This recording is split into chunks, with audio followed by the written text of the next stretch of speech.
Алтын уя көрсөтүүсүнүн бүгүнкү каарманы Чолпонай. Чолпонай болгону 14 жашта. Ошого карабай курак курайт, сайма саят жана ошондой эле кийизден ар кандай буюмдарды жасай алат. Бүгүн биз Чолпонайдын үйүндө коноктобуз.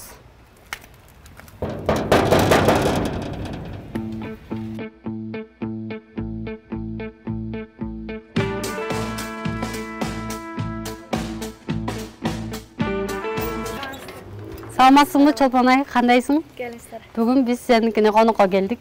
Өтүңүздөр. Хуш келипсиздер.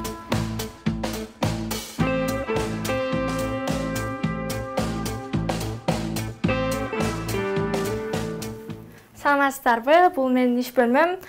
Бул жерде менин бош убактымдын баары эле ушул жерде өтөт. Бул болсо менин азыр тигип жаткан каркыра курагым. Бул болсо бул машина мен чоң энемден калган. Чоң энемден мага белек болуп калды десем да болот. Бул машина менен мен бардык эле курактардын баарын өзүм тигип, азыр сиздерди ошолорду сиздерге тартуулайм. Биринчи лапканы түшүрүп алабыз. Лапканы түшүргөндөн кийин тигүүнү баштайбыз.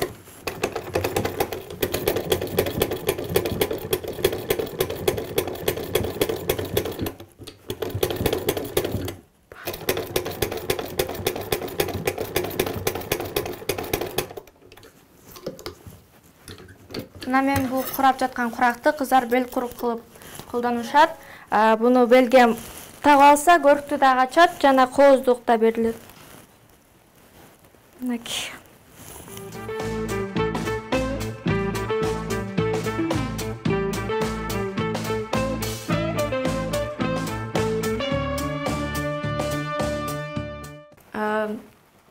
Үйгө да төшөнчөлөр жасаганды аябай жакшы көрөм жана апама көп эле жардам этет деп ойлойм. Анткени үйгө конок келсе дагы төшөнчөлөр менен кооз көрүнөт. Ал жакта тим более оймо болсо. Жана жакында эжем турмушка чыгат. Ал жака сеп деп коет. Ошол жакта төшөктөрүн өзүм жасап берсем деп кыялданам.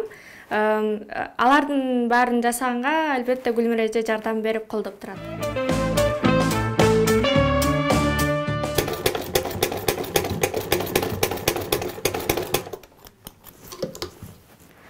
Ата машинага төшөнчөлөр жасап берүүнү суранды. Мага ал өтө кызыктуу болгондуктан мен бат эле макулдугумду бердим. Материалдардын баарын өзү сатып берди жана төшөнчөлөр бат эле убакытта бүтүп калды. Төшөнчөлөр аябай кооз болгондуктан машинага салдык. Өтө көрүнүктүү көрүндү. Атам аябай кубанычта болду жана мага да кызыктуу болду. Төшөнчөлөр чоң болду. Убакытта бат өтүп атты. Тикенде мындай убакыт бат өтөт жана берилип кеттим.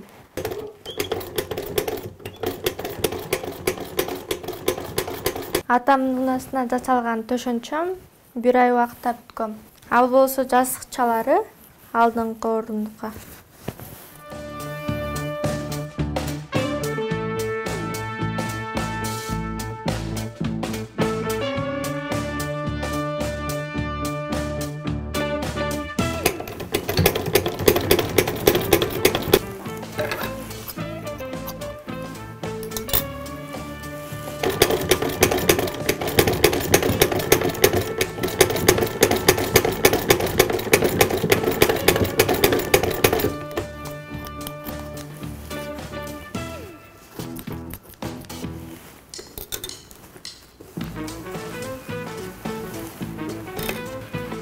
Бул каттама курак. Бунун дагы айта кеткендей материалдарын өзүбүз алып келебиз. Анан ар бирин чөнөп бирден кийин тиккенде каттама курак чыгат. Бул куракты мен бир жоморун тиккем. Бул курактын аты кольцо. Бун материалды түз эле коюп туруп машина менен эле тиге кете беребиз. Анан эң биринчи биз бул жерине сөзсүз материал коюшубуз керек. Бун кооздук берилет. Чолпонай, канча жашыңан баштап кол өнөрчүлүк менен алектенип калдың? Жана ошондой эле сага ушу кол өнөрчүлүк менен алектенишиңе ким түрткү берди? Бул кол өнөрчүлүк менен мен 2-класстан бери катышып келе жатам. Колонорчулукка кызыкканын себеби кичинекей кезимден бери эле курчактарга көйнөк тигип, жана алар менен бирге ойногондуктан мага кызык болчу. Курактар үйдө дагы көп болчу, төшөктөр. Анан алардын оюсун көрүп, оймо чимесине кызыгып, тайынем дагы тикчү. Анан айылга барганда дайыма мага көрсөтүп, ушундай болот дегендиктен, анан 2-класста биз Сейтекке барып, ата-энем менен. Анан ошол жактан жазылып калдым. Сен эң алгачкы жасаган эмгегиң эсиңде? Эмнени жасагансың? Биздин эжекебиз Гүлмира Молдозовна болчу. Гүлмира эже биринчи келгенде эле бизге мерим төкчү. Биринчи жасаганым албетте эсимде. Бизге баарына биринчи келгенде 1 ылык берчү. Биринчи жасаганда биздики окшошкон эмес албетте. Анан экинчисинен баштаганда мен алып кете алгам. Өзүм кызыккандыктан, анан ошондон баштап кызыгып калгам.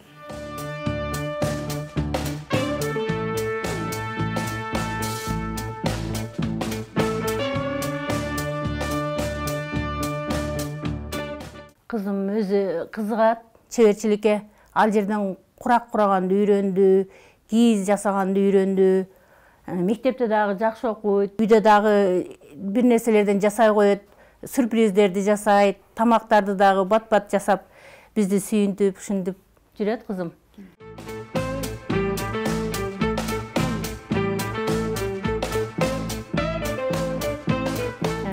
Чоң энеси дагы колонорчулукка жакын болчу. Кызымдын таланты чоң энесинен калган. Кызыма эжеи кандай тапшырмаларды берсе ошолорду аткар деймин. Кийиз керек болсо кийиз алып берип, жийип керек болсо жийип алып берип турам, материал керек болсо материалдарды алып берип, кызымды дайым колдойм.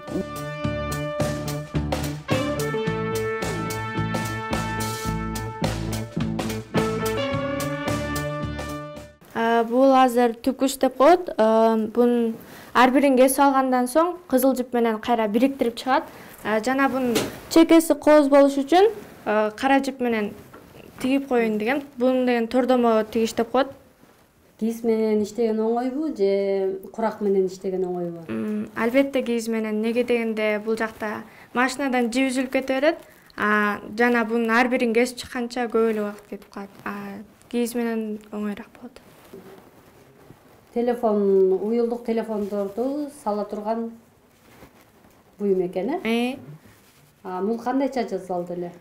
Бунун биринчи кийизди алып, анын үлгүсүн кесип алабыз биринчиден. Жана бунун азыр жүн менен тигилген, фрезерование деп коет. Бул жүн менен тигиш үчүн өзүнүн ийнеси болот. Жана аны астына губка сыяктуу болот, ошону моундай салганда. Ушул сайманы үйрөнүп алат болдум бекен. Сен мага көрсөтүп бере аласыңбы, кандай жазылат? Албетте. Бунун азыр биринчи ийнени бул ушул эле тарапка моундай салган соң, ийне чыккандан кийин жипти ортосуна салганда тор чыгат моундай. Кылып көрөсүзбү? Кылып көрөйүн, э? Бул тиги менин хоббим деп да айтып койсом болот. Эртеден кечке бир жолу тиксең, берилип тигилип кеткенде убакыт кандай болуп өтүп кетерин да билбей калабыз. Чолпон ай, мен тиктим окшойт.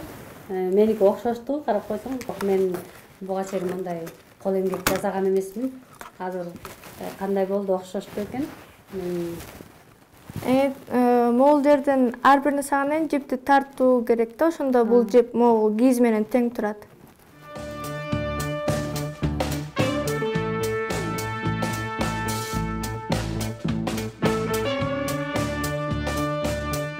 Мен Качкынтаева Гүлмира Молдозовна балдардын жана өспүрүмдөрдүн улуттук Сейтек борборунда оймо KG студиясынын жетекчиси болуп иштейм. Мен кол өнөрчүлүккө бала чагыман кызыккам.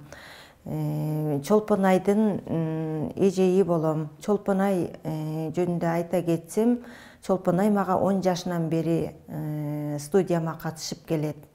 Берген тапшырмаларымды өз убагында аткарат. Ал өнөрлүү, таланттуу, адептүү, жакшы кыз. Биз кичинекей иштерден баштап чоң панолорго чейин жасайбыз. Ошонун баарысын жасай алат. Чолпон ай өзүнүн жакшы жактарын көрсөткөндүгү үчүн Сейтек борборунун ушундай күбөлүгүн ыйгардык.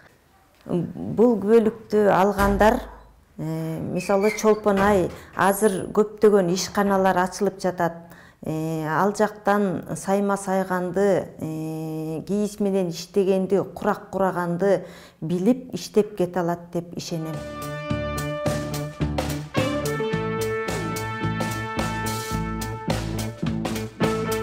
Экинчиси, буну мен ошо айта кеткен эжем тоюна белекке берейин деген, бирок али бүтө элек. Эки акку, эжем жана жездемдесем да болот.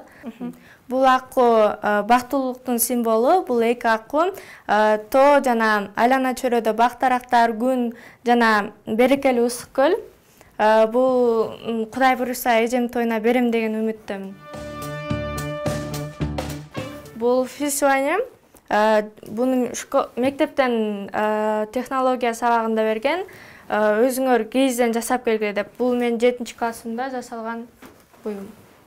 Bunun деген четтерин саймалап чыккам ол жерде. Жана чекесин торлоп. Буну мектептен берилген. Бул 7-чи Б класста былтыр эле тиккем.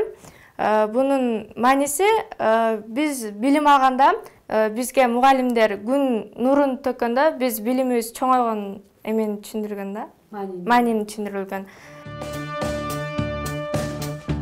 Бул блокнот панданын сүрөтү тартылган. Жана аны биринчи блокнотту жасардан алдын анын объемун кесип алабыз. Анан сайма менен тигип чыгабыз. Бул күндөлүктүн жыртылбагандыктан сыртын ушундай кылгам кийиз менен. Буну көпкө чейин колдонсо болот, ичине өтө маанилүү нерселер жазабыз. Көпкө колдонобуз. Бул дагы блокноттун чоңурагы, буну ачып чапкыч менен жана сыртын жүрөкчөлөр менен коздоп койгом. Бул жүрөкчөлөрдү термоклей деп коет, ошол менен чаптап чыккам. Бул менин сүйүктүү блокнотум да деп койсо болот. Неге дегенде кооз көрүнөт. Буну белекке берсе дагы жактырат деп ойлойм. Чийге да барып көргөм. Чийге 2-чи классымда баргам, анда дагы. Буну мен апама 8 мартка жасап бергем. Ичине шкатулка деп коет, сөйкө биреликтер салып койсо болот. Бул кандайча жасалат? Бунун дагы биринчи картондон формасын кесип алабыз, андан кийин чий менен клейдеп чыгабыз. Буну дагы ар бирин кесип чыйна алабыз. Энелерибизден калган кол өнөрчүлүктү эч качан унутпайлы, кайра муундан муунга өткөрүшүбүздү каалайм. Сиздер да тигип көрүңүздөр, кызыктуу болот. Үйрөнүңүздөр, жасаңыздар.